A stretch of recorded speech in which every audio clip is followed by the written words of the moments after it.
Hey everyone, my name is Chloe, and today I'm here to talk about my July reading stats, standouts, all the ones I loved, all the things that I really think you need to read, and that's it. So let's get into the stats. So in July, this doesn't seem possible, but I know it is because I read a lot of middle grade, but I read 55 books and DNF'd one. Now, July was a crazy reading month for me just because, like I said, I was really motivated.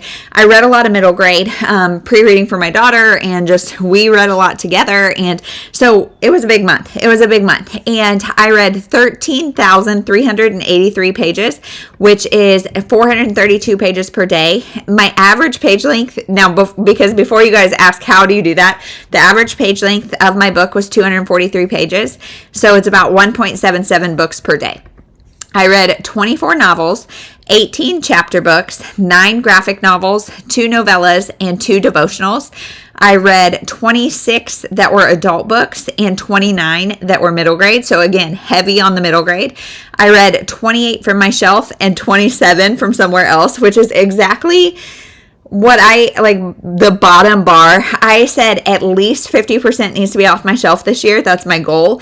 And I mean, I am right there. Ideally, it would be more like 80% off my shelf, but then we have 24 were from the library, 21 I used Libby in conjunction with On My Shelf or anything else. 6 were just directly off my shelf, 2 were from NetGalley, 1 was from Libro FM, and 1 was from Spotify.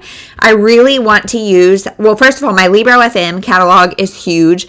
I need to do a video just showing you guys, but honestly, there's a lot of books on there, and so it's a little overwhelming. So I want to be using more Libro FM and Spotify. Here, where I am, at least my plan, you get 15 free hours of audiobook listening every month, and I am really bad about using that. So I want to make sure I'm using that. I read 30 physically and 25 on audio. 8 were new release, meaning released in 2024, and then the rest, the other 47, were backlist. And then as far as genre goes, 21 were contemporary, which is just kind of a general catch-all.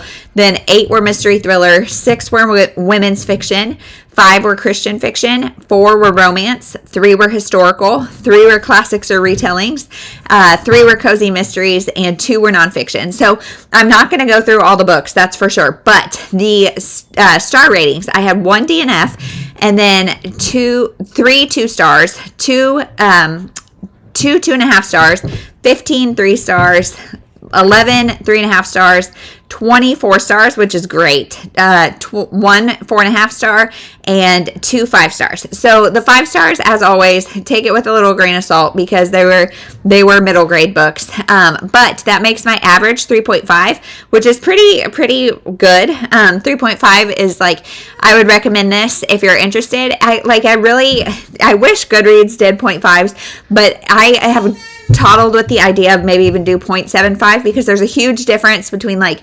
3.25 and a 3.75, and I kind of categorize both of those as 3.5. So 3.5 is usually pretty good. So let's talk about, I have 6 standouts that we need to talk about because they were so good. I would definitely recommend. So The Mistletoe Inn, I would say this one is best read in winter, although you could read it anytime. This is about a woman who is kind of caring for her newly diagnosed ailing dad, and he wants her to not put her life on hold for him. And so he signs her up for this writing conference at the Mistletoe Inn. And so she goes and becomes partners with this guy who we know he's hiding something the whole time. We're not exactly sure what.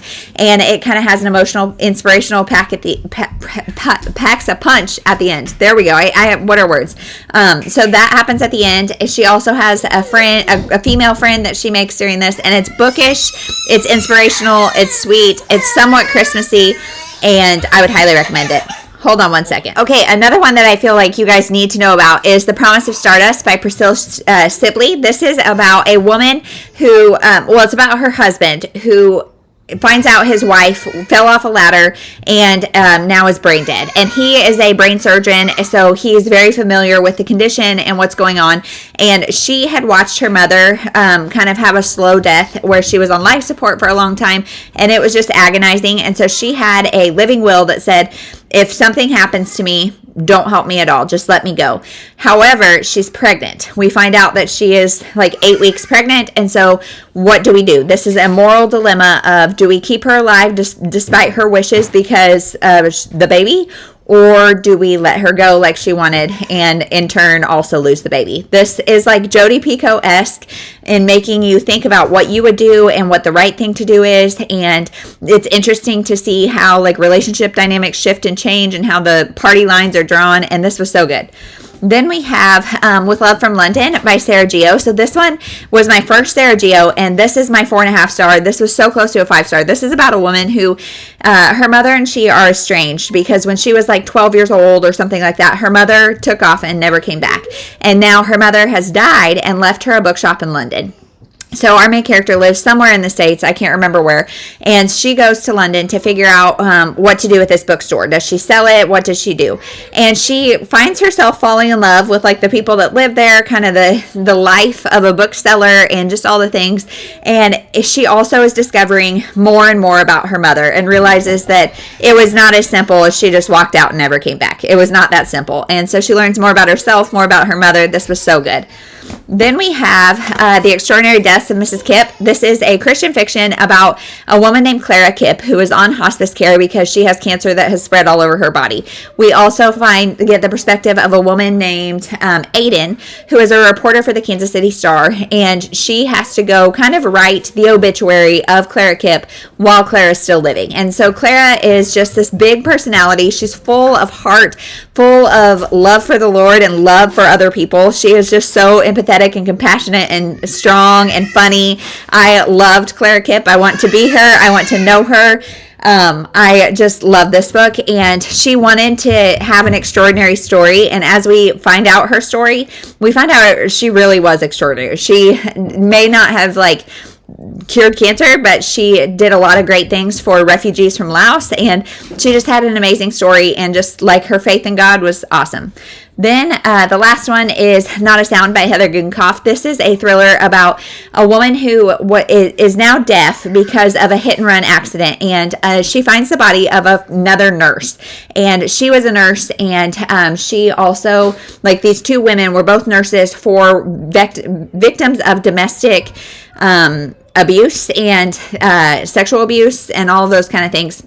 And so she is wondering who is after them, is somebody after them, etc. We get her kind of struggling relationship with her husband, who is an OB, and because she also has some alcohol issues. So it's a little bit of unreliable narrator, but not a ton. Overall, this was a really interesting, fast-paced book. I like Heather Gudenkauf a lot. So those are 6 standouts that you need to know about. I'm going to tell you about 2 middle grades too. I've probably talked about these way too much, but in case you have a middle grade reader in your life, Anna Hibiscus, this is just a random one in the series. I think it's number 5, but Anna Hibiscus is by the author Atinuk. I may be saying that incorrectly, but this is about a little girl in Nigeria, and this is something that I think can be enjoyed by multiple ages, all genders, all the things, because it's not like girly stuff. It's just a glimpse into the Nigerian culture and the differences between our culture and their culture. They live, and Anna Hibiscus lives with her grandparents, cousins, aunties, uncles, big family, and just the differences in daily life. And it is so good. I would highly recommend. And then the other one is this is Kelsey Green, Reading Queen. This is the first in the Franklin School Friends. This is about different contests and things. We have Kelsey Green, Reading Queen, Izzy Barr, Running Star, Annika Riz, Math Whiz, Cody Harmon, King of Pets, and Simon Ellis, Spelling Bee Champ or something.